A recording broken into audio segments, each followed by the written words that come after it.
going on YouTube. And 3, 2, 1. Okay, welcome back to the AcuHealth podcast featuring yours truly, Dr. Michael Beys and Professor Gregory Dube. And today we have episode 0.5 because we screwed up last week and we have to film on horizontal format for YouTube. So we're going to start all over, and we're going to start with the question that I asked last week to my colleague, Greg. How did you get involved with acupuncture? All right, and for the first time that nobody's ever heard this answer, martial arts. It started as like a physical process for me, and then as I started studying more and more, I got further and further enmeshed up along the path of Chinese medicine, similar to many people in our field. How about yourself? So I would say also martial arts, but indirectly through a video game. So What video game? I did go to acupuncture school together with my wife, but I started playing Dungeons and Dragons with my friends, where I filled the role of the cleric, who is basically the healer, and in proficiencies like herbalism and medicine. But when we weren't playing Dungeons and Dragons, we would play Winter Stays On Street Fighter. Oh, okay. So there's the video game, and there's a character. He was a Muay Thai kickboxer, Sagat, and I just had an obsession with the style. And after putting so many hours in the video games, I finally joined the class and started doing Muay Thai. But my teacher also taught Tai Chi, and then when I started doing Tai Chi, that's where it all starts. Did you see any health benefits when you started doing Tai Chi? No, I was too young. I was already healthy, so I was busy ruining my health back then. Doing all sorts of nonsense, including overtraining and physically. I had back pain forever, but it was from just working, sitting at a desk at school, and martial arts. But the back pain came in.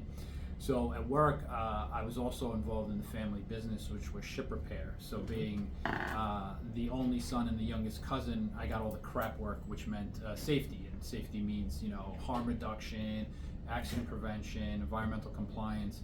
So it's kind of pigeonholed into doing, ergonomics and safety and stuff like that, which I didn't really care for at the time, but it turned out to be relevant in the care today. But you would think, how did I get from ship repair to acupuncture? But my father was an immigrant. He valued education. He wanted me to go back. I didn't want to study no more business. They were giving me the business, so I said, this is what I'm doing. So write the check, pops, and that's here we are today. Okay.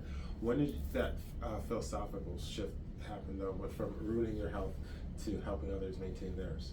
Yeah, so the philosophy was I guess most people in their 20s will kind of come across Zen philosophy, Taoism, Alan Watts lecture series, because a philosophical stew of new ideas, which when you're doing internal martial arts like Tai Chi, you're not beating yourself up, you're slowing down, you're breathing, you're meditating, and that was kind of a weird transition from wrestling, getting thrown around, and getting Thai boxing, that's a lot on the shins. Mm-hmm. So, but again, I think the biggest culprit was sitting at a desk in school and, work, standing, one of the things we say here is you'll have back pain if you sit at a desk for 8 hours. Right? That's not going to go away. We have to find out what the lifestyle factor is that causes your problem.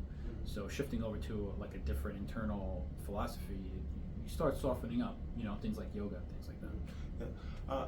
And I find that the worldview that Tai Chi and these arts occupy is vastly different. So oftentimes in the treatment room, sometimes when we're talking to patients about lifestyle things, right? A big one that comes up with the work we do with women is stress, right? Cortisol and things of that nature. So can we talk about when did you start to realize how important lifestyle was?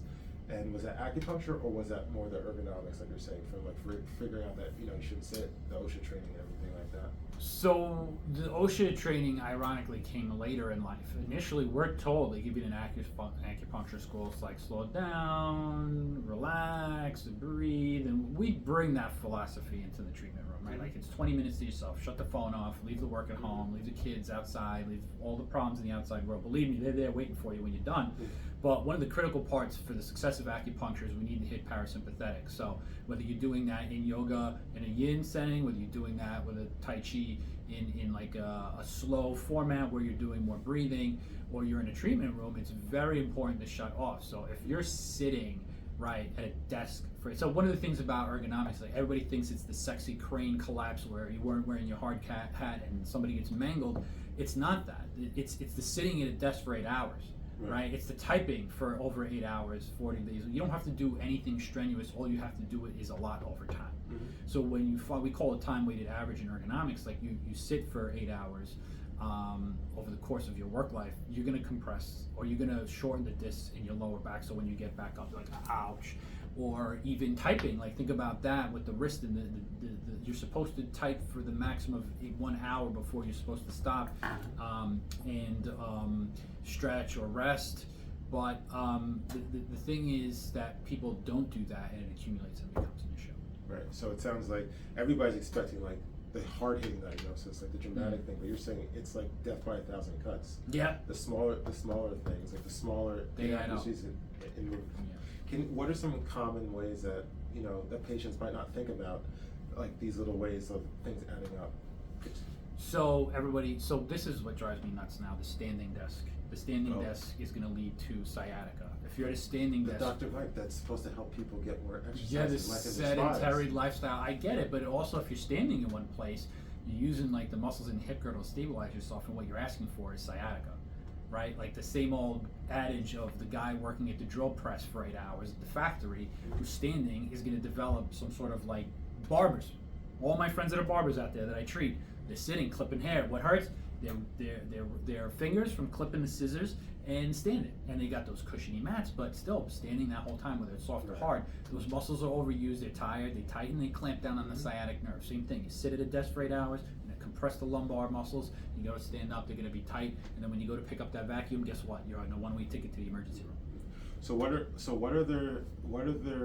things can people do to not see us? I want them to see us if they're hurt, but like what are some things they can take in their daily life to prevent it from progressing to the point they do need to see us? What the federal government wants you to do, and what I would like you to do, and what most people don't like doing, is the stretching. Most people think like, okay, well I sat at a desk for 8 hours, well now let me go do like other complex ergonomic repetitive stress injury like let me go run, right? So now my knees are taking the brunt, my back is taking, or let me go lift weights, and now my back that's tight, I'm gonna go do squats and presses. Please stay away from jiu-jitsu. No, I'm not saying shit. All right. We're not going to go there. We might go there. We might address it. But when I talk to my patients that really need to slow down, I tell them to stretch or do yoga, and it's like I'm coming from a foreign planet, like an alien invader, and they just don't want to hear it. I can't do yoga. I can't do yoga. Well, you need to. This life is too stressed out, too revved up, too there's multiple this emotional stress that we're all familiar with. There's physical stress of sitting at a desk or going to the gym and beating yourself up. Not to say that you're not supposed to do that, just be careful and stretch.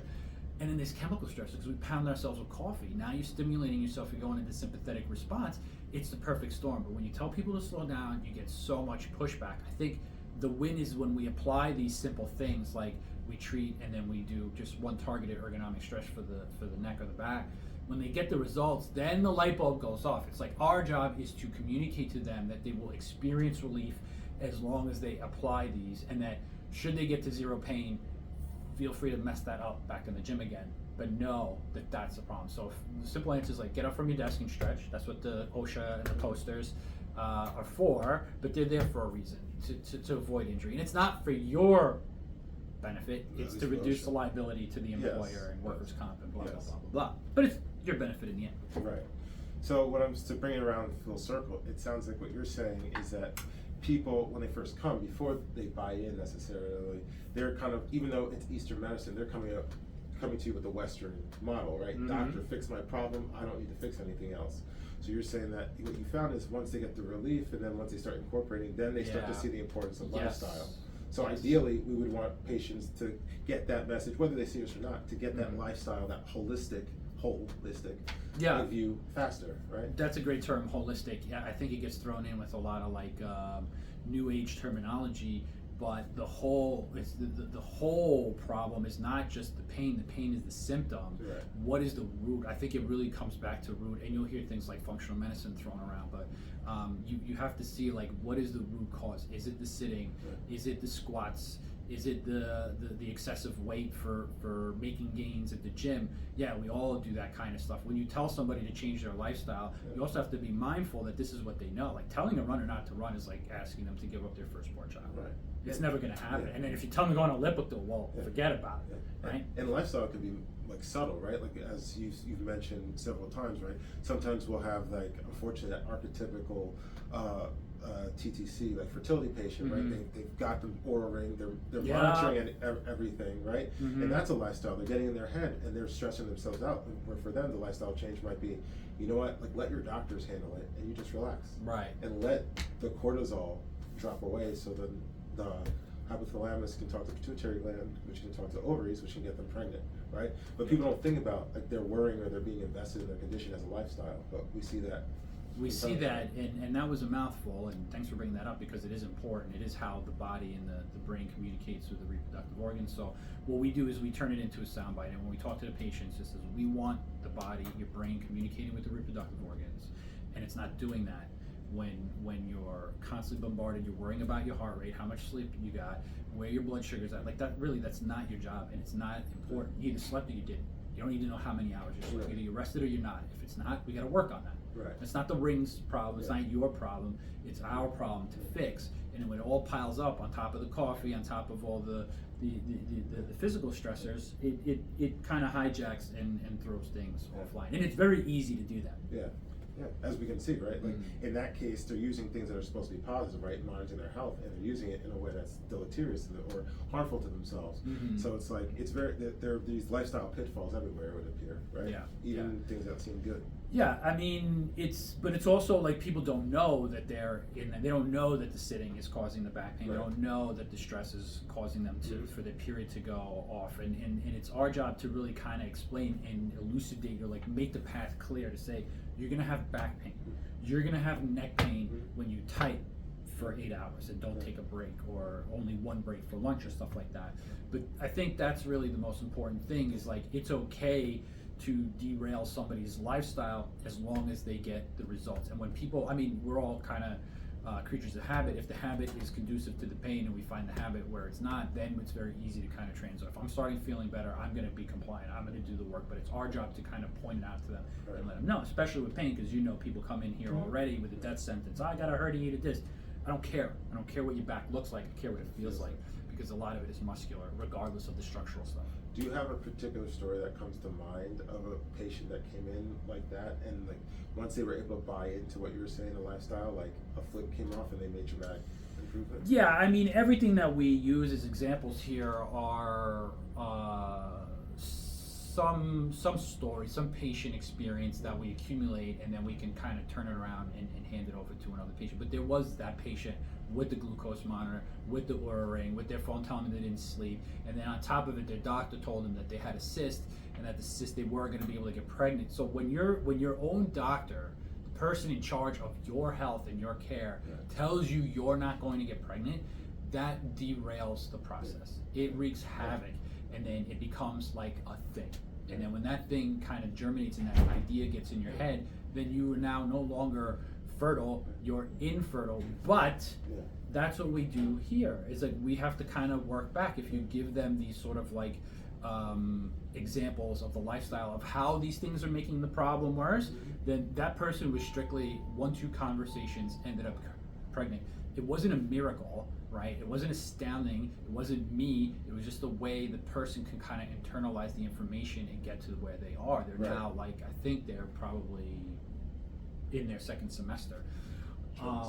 But these are the conversations we need to have with the patients to help them get them to where they need to be. Right, absolutely. I can definitely see that as like in myself sometimes, right? Like you have a patient that will be, I don't want to say hostile, but a little guarded. Oh yeah. And they just need they just need a moment to like feel safe that that you know where you're taking them, and then you kind of feel that resistance drop away. But it can be hard, especially when they have somebody telling them that they have this kind of, I don't want to say divine, but like this very this authoritative voice telling me there's something wrong with you. For the people who might not know, might not be versed, can you just explain to them like why hearing that message, like they can probably intuit, but why hearing that message specifically for somebody who's trying to conceive is so like damaging, because people might think like, no, you want to know if there's a cyst there. Like, she's just informing her. Can you Right. explain to her why that is such a? So I say to people, it's not in your head, it's in your brain. Because saying, oh, it's in your head, or you could get pregnant, it's in your head, it's in your head. It's not in your head, it's actually in your brain. There is like a cascade of brain chemistry. The release of cortisol is enough to throw off a woman's cycle. And that's the emotional stress, not including the physical and the chemical stress of bad diets and all the things. But when you say something, it kind of changes the mindset. Some people would say it's suggestion, but it is, like I said, involving the patient in the conversation, helping them internalize what the process is, helps them open up how the brain communicates with the root duct. But I'm going to ask you a question, like, that's fine in this clinic. What do you guys see in the school? What do you see in academia? What are the kids being exposed to, or how is the narrative in the clinic at school? In terms of which aspect? Like you said, talking to patients or fertility aspect, anything really. I mean, I think the bedside manner, at least for my students, I always emphasize it, and it's pretty emphasized in the school. And if I'm frank, most of the students that I see, because this generation does tend to be more empathetic, they tend to draw more naturally to that. Okay. The biggest problem that I see actually is like them wanting to translate their empathy to tangible results, right? So sometimes they take sometimes like those lifestyle things, like if the patient's not doing something, like if the patient wants to quit smoking, they start smoking, or they want to lose weight, and they find the patient says like, I cheated on my diet, right? Like little things like that, students can get disheartened.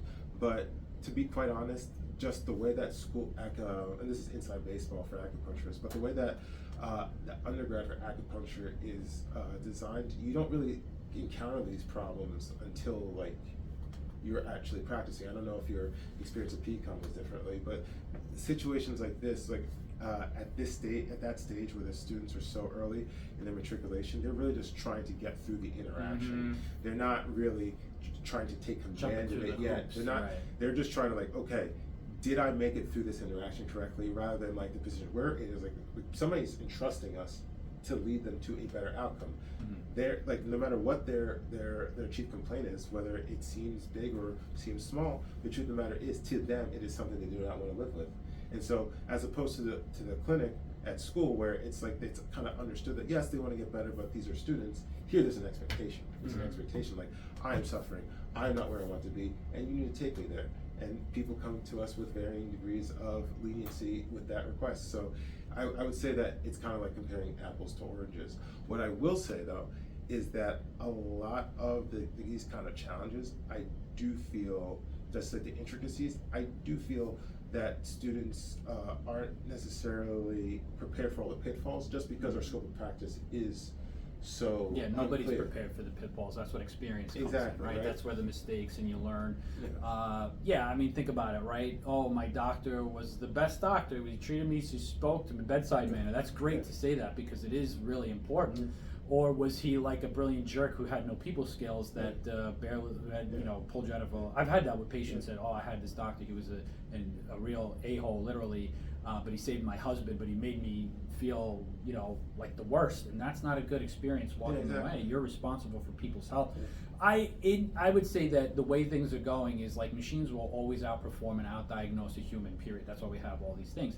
And at some point, with the way technology is going, you will probably be diagnosed by a machine. And then as a doctor, you're going to be the bearer of good news, right? Or someone who's going to give somebody bad news, and there's a way to do it. And I would say empathy, this generation being empathetic, I think current people in medical school is less academic and more empathetic. I think they're making it a point, even like in traditional Western medicine, to say, hey, you know what, you got to watch how you talk to people, and that's like a very important thing. How do you talk to people? Communication.